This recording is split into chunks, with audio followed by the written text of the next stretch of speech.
je cankoze ko nije niko nivugira GLS yativuga ati everyone has influence. Everyone has influence. Bisigura ngo mu Kirundi uwariwe wese arashobora kuzana impinduka. Uwariwe wese nuwikimazi. Uwariwe wese aratuma ibintu biba uko bitegezwa kuba. Iyo tuko turavuga ikintu ndashaka bariko baranyumviza bagitahura. Wewe urashobora kuba umunyeshuri, urashobora kuba umurimyi, urashobora kuba umudandaza, urashobora kuba ufata ingingo ku rwego rwo hejuru, urashobora kuba umurovyi, urashobora kuba uri umupastori. Uwariwe wese ico uri kurakora turagukeneye.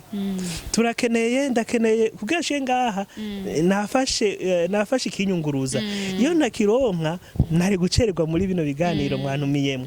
Nshatse kuvuga GLS yaje ivuga ati uwariwe wese turamukeneye.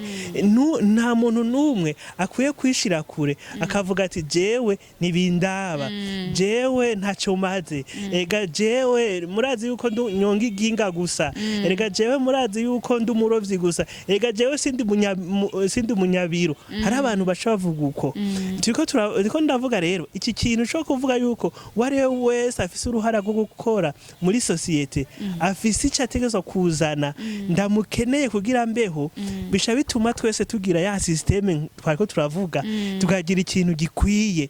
Imana yaturemye harabera birabura basa n'ukundi, mugaye kavuga bati abantu bose barakeneraniye. Sinzi kuri kurabona ico gicapo. Ego. Jewe igihe ntobona mugenzanje ndazi yuko ntojyama neza kuko umuntu umwe niyikwiye.